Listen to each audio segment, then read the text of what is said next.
ভোগালী বিহুৰ আন্তৰিক শুভেচ্ছা জনাইছোঁ আপোনালোক সকলোকে, আপোনাক আৰু আপোনাৰ পৰিয়ালক। আৰু ভোগালী উৎসৱে কঢ়িয়াই আনক সকলোৰে জীৱনলৈ সুখ আৰু শান্তি। জুইত জাহ যাওক সকলোৰে দুখ হিংসা সকলো জাহ যাওক আৰু সুখ আৰু শান্তি ঘূৰি আহক সকলোৰে জীৱনলৈ। আজি ব্লগটো আৰম্ভ কৰিব লৈছোঁ, আহকচোন চাওঁ ভিডিঅ'টো। এতিয়া পুৱা 10:30 মান বাজিছে। উৰুকাৰ ভোজ খাবৰ বাবে বজাৰ কৰিব যাওঁ। আহকচোন চাওঁ যোৰহাটৰ বজাৰখন। ঘৰৰ ওচৰৰ পৰা এনেধৰণে বজাৰখন বহিছে, ইমান যে ভাল লাগিছে দেখি। হাঁহে মাহে সকলোখিনি ওলাইছে। এইবিলাক চব লোকেল পাচলি হয়। চাওকচোন ইমান ভাল লাগিছে।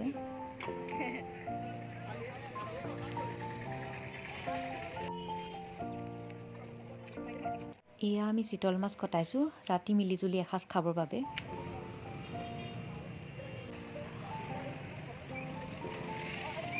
এইফালে দেখিব পাইছে চিৰা সান্দহ সকলোখিনি বিক্ৰী কৰিছে।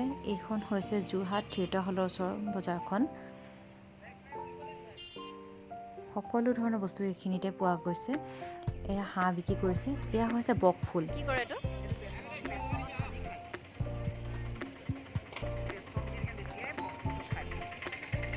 এয়া বজাৰত ওলাইছে ৰঙা আলু, মোৱা আলু, এয়া কাঠ আলু। এই আলুসমূহ জুইত পুৰি খাবলৈ লাগে বুলি কয় মাঘৰ বিহুত। কাঠ আলুটো অৱশ্যে ভাজিহে খায়। আমিও আনিছোঁ বজাৰৰ পৰা কিনি। এয়া পিছফালে দেখিবলৈ পাইছে মোৰ পৰিয়ালৰ সকলো সদস্যই জুই ফুৱাই আছে। আৰু এই জুইতে বাঁহৰ চুঙাও দি ৰাখিছোঁ, বাঁহৰ চুঙাৰ ভাত খাবৰ কাৰণে। আহকচোন চাওঁ আপোনালোকক দেখাওঁ। এয়া দেখিবলৈ পাইছে চুঙা চাউল দি ৰখা হৈছে।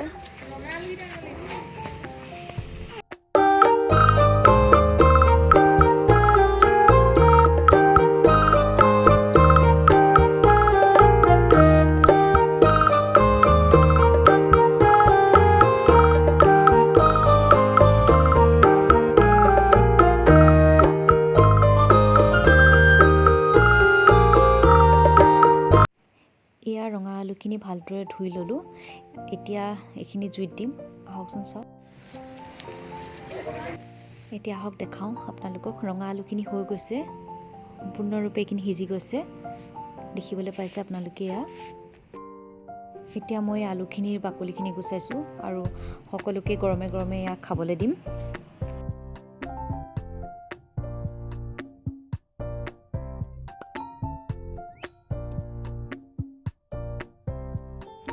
এয়া চুঙা চাউলৰ ভাত আৰু আনটোত চুঙা চাউলৰ পিঠা দুটাই হৈ গৈছে। পিঠাটো অলপ গুড়েদি আনি বনোৱা হয়, মিঠা হয়। দেউতা লাগি গৈছে বাঁহ ফালিবলৈ।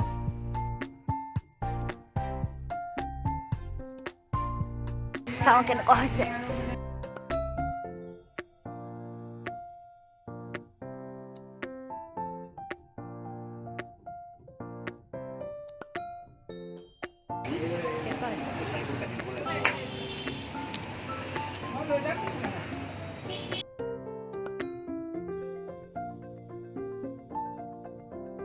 এতিয়া মই বাঁহৰ চুঙাৰ পিঠাটো টুকুৰা টুকুৰ কৰি কাটি লৈছোঁ আৰু ক্ৰীমৰ লগত পৰিয়ালৰ সকলোকে খাবৰ বাবে ছাৰ্ভ কৰি দিছোঁ।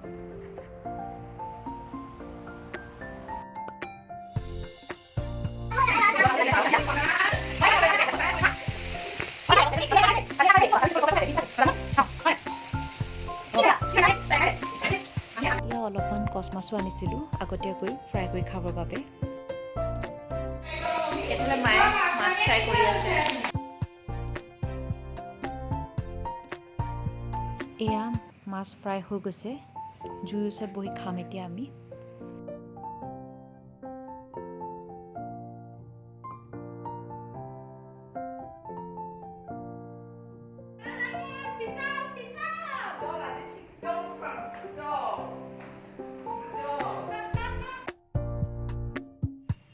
ৰাতি ভাতৰ লগত খাবৰ বাবে বনোৱা হ'ব চিতল মাছৰ বিলাহী আলু মটৰ দি বনোৱা আঞ্জা আৰু এয়া মুৰ্গী মাংস। নিমখ হালধি মছলাখিনি দি পেলাই মেৰিনেট কৰি ৰাখি দিয়া হৈছে।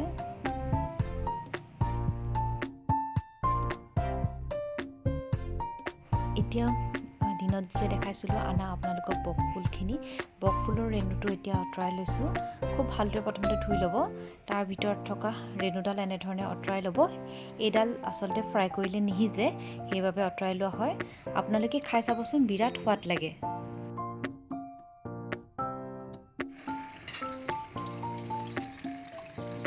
এয়া খানা তৈয়াৰ হৈ গৈছে। এয়া হৈছে মুৰ্গীৰ মাংস, চিতল মাছৰ আঞ্জা, বেকেনা ফ্ৰাই, বকফুল ফ্ৰাই, গুটি আলু ভাজি, আদাৰ চাটনি, ধনিয়া চাটনি, ভাত আৰু জলকীয়া। লগে ভাগে এসাঁজ খোৱাৰ আনন্দটোৱেই বেলেগ, নহয় জানো?